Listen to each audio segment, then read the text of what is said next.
Ok, nós estamos no resumo, né? Do capítulo 12, que, como nós sabemos, conclui a parte central do Bhagavad Gita, que é dedicada ao estudo a respeito da natureza de Ishvara, né? Que Ishvara? Ishvara colorido pelos gunas, né? O Ishvara caracterizado pelos atributos dos gunas de Maya, e o Ishvara Nirguna, que é livre dos gunas, né? Livre dos atributos, né? Configurados pelos gunas de Maya. Esse Ishvara é o Nirguna Ishvara, o Nirguna Atma, que é a única realidade. Mas sobre essa realidade não dual, a única realidade, um sem o segundo, existe uma projeção aparente que produz, né, uma realidade que nós chamamos Mithya. É aquilo que não é realmente real, mas é disponível para a experiência e disponível principalmente para o conhecimento. Tudo que a gente conhece nessa ordem aparente, todo conhecimento científico, por assim por dizer, emite conhecimento. E aí, o que que a gente vai dizer a respeito do conhecimento Satya? Existe somente um pramana, um meio para que nós possamos conhecer a natureza de Satya, que é a única realidade. Como esta única realidade é livre dos atributos e características e propriedades derivadas dos gunas de Maya, ela não é acessível através da percepção sensorial e as inferências intelectuais que dependem das percepções sensoriais. Então, nós precisamos de um pramana, um meio de conhecimento, a respeito da realidade Satya, que é a única realidade. A realidade Mithya é uma realidade aparente.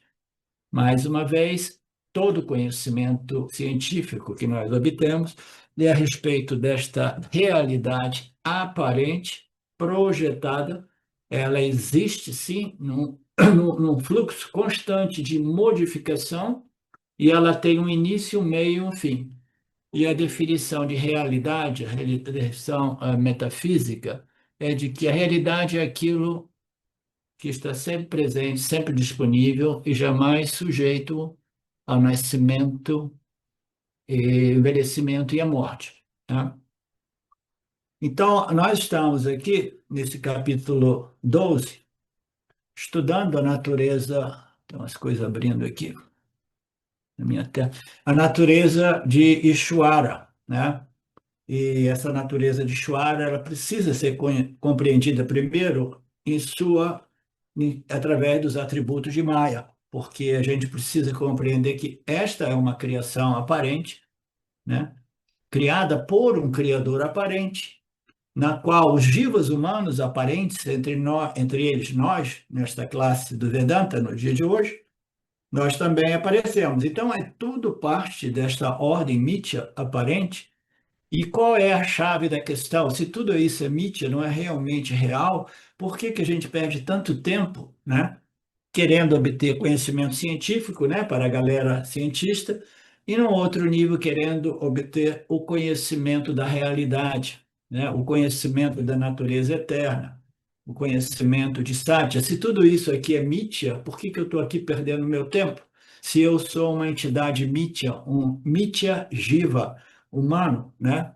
É porque o jiva humano, ele é feito de, como tudo no universo, né? Tudo no corpo, é feito de espírito e de matéria. Então, existe um aspecto inerente à nossa natureza jiva Atma, né? Que às vezes eu gosto de me referir como o Atma do jiva, o espírito, né?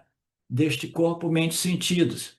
Esse corpo, mente, sentidos é vivificado, sustentado, iluminado por aquilo que é o espírito, tá? Então, nós temos esse espírito que nada mais é do que Deus, que nada mais é do que a consciência, e essa consciência é a única realidade. Ela surge no intelecto humano como Aham, que eu sou, eu existo, né? E imediatamente existe uma tendência natural, né? Uma ignorância, né, cósmica que compele a esses organismos vivos mais complexos que experimentam este eu sou, eu existo, e eu sei que eu sou e que eu existo, eles naturalmente eles buscam uma identificação daquilo que o que é este ser, o que é esta minha existência. E, invariavelmente, devido a esta sólida, densa ignorância, avidia, o Gil humano se identifica com o corpo-mente, né? E principalmente com o corpo, com a mente ele percebe que a minha identificação com a mente implica limitações monstruosas, enormes, porque minha mente é extremamente limitada, né? Naquilo que eu posso saber, conhecer. E a limitação com o corpo físico é ainda mais indignante, porque, né, por que que este corpo físico já está envelhecendo tão cedo, né? E por que que ele já está condenado a deixar, né, deixar o mundo, né? Porque o corpo, tudo que nasce, cresce, envelhece e morre, né? Então, por que que o meu corpo físico, este instrumento com o qual eu me identifiquei, eu apostei a minha existência nele, né? Se eu perder esse corpo, eu perco a minha existência. Se eu perder esse corpo, a minha mente perde esta consciência humana, né? Porque eu imagino que a consciência é uma parte, um produto e uma propriedade da matéria, que é o corpo físico, que é o cérebro. Então é tudo invertido, né? Satya, a realidade, através do Vedanta, ela surge para reverter aquilo que foi uma reversão através do poder enganador de Maya, né? Essa ignorância avidya, né? Então nós estamos, através do Vedanta, né? Fazendo um esforço para compreender a natureza de Deus, nesse capítulo, em todos os capítulos, a partir do 7 ou 8, é sempre mais sobre Ishvara. Ishvara no início, né? Saguna Ishvara, né? Uma deidade pessoal, depois Ishvara como a totalidade do cosmos, aí Ishvara como a inteligência suprema, mas é tudo dentro do âmbito de Mithya, né? No final, a gente vai ouvir a declaração de que a real natureza de Ishvara, como nós estamos vendo no capítulo 12, não é o Saguna Atma, mas é o Nirguna Atma, né? Então, todo esse processo de compreensão da natureza de Deus é fundamental naquilo que se refere ao processo vedântico de elevação espiritual que conduz à libertação da problemática do samsara, tá? Então, o Vedanta é parte integrante dos Vedas, né, que é uma escritura religiosa espiritual que não foi originada pelos homens, mas foi revelada para os seres humanos. E esses Vedas, né, são absolutamente escrituras que descrevem o relacionamento entre o Jivatma e Ishvara, o seu criador, o criador do mundo. Então, para todos aqueles aqui presentes que não se sentem em harmonia ou em sintonia, ou que não compreenderam que este aqui é um grupo religioso, espiritual, aquelas pessoas que realmente têm uma dificuldade enorme de reconhecer, né, e identificar o elemento Deus, né, que não é um subproduto da matéria, né? Então, aqueles que têm a dificuldade, vocês deveriam estar num grupo de materialismo espiritual, mais ou menos como os grupos, círculos budistas, tá? Você rejeita Deus, fala, não, existe sim nirvana, existe um estado mental assim, assado, mas não tem nada a ver com Deus, porque a realidade simplesmente é a experiência que nós temos e uma experiência de não dualidade, de vazio, né? De void, né? Então, a realidade não tem nada a ver com um estado de vazio, um estado de nada, de nulidade. A realidade é simplesmente a luz da consciência que experimenta, que ilumina e revela todos os estados e todas as experiências contidas naqueles estados, inclusive o estado de nulidade, de vazio, de nada, né? Qual é a realidade absoluta? É nada, nothingness, né?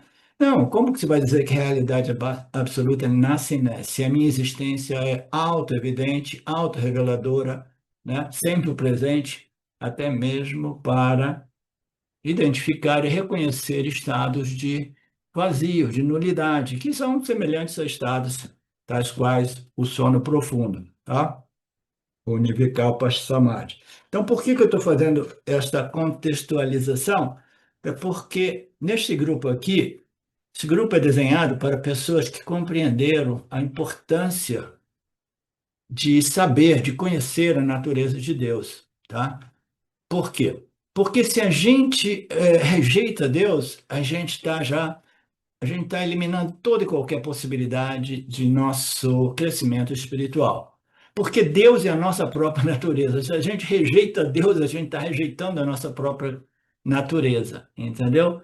Então, Deus é a consciência, é a nossa própria natureza. Se a gente diz Deus não existe, então eu sou um materialista. Ah, mas é espiritual, eu sei. Existe um universo de círculos que são materialistas espirituais ou espirituosos, né? Eles se sentem espirituais, mas eles são materialistas porque eles negaram Deus como espírito, eles só consideram que a realidade é a matéria, e matéria e energia são a mesma coisa.